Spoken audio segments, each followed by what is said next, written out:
los sentimientos sinceros de una hermosa ancashina, solterita, querida, aclamada, aplaudida y ovacionada por todos los solteros como yo. ¡Vamos, Anita, coraje! ¡Ay, muñequita del amor! Desde que vi tus ojos, ojitos de capulín,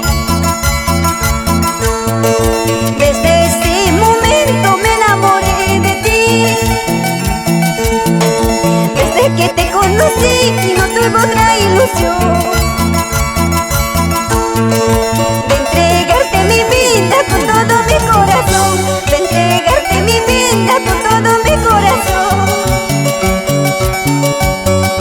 Si apenas te conozco, ¿por qué te quiero así?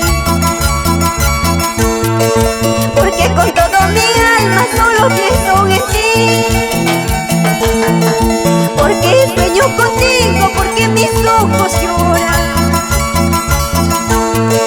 Hasta tu dulce nombre me llena de emoción, hasta tu dulce nombre me llena de emoción. Desde aquel día en que te conocí, me enamoré de ti, mi gorrito precioso, tú sabes. ¡Que viva el amor verdadero! ¡Ahora es cuando! ¡No te molestas!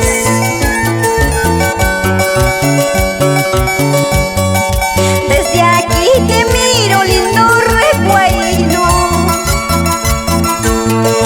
tu cara dulcemente como la flor de rosa,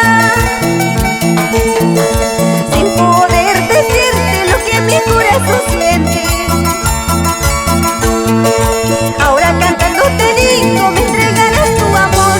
Ahora cantando te digo, me entregarás tu amor. Esto te digo cantando, esto te digo bailando. Mañana cuando yo me vaya, para que te acuerdes llorando. Esto te digo cantando, esto te digo bailando. Mañana cuando yo me vaya, para que te acuerdes llorando.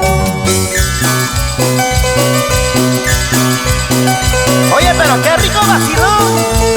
Así nomás, así nomás. Y nos vamos por Caraz Dulzura. ¿Qué dices a eso? Profesor, ¿cómo lo Pajuelo Prieto? Por Radio Cuazar de Caraz. Siempre con el diario El Inca. Y contigo, Anita, bonita. Buena, William González, Luis Guaguila Coraje, Marcelino Guamán Coraje.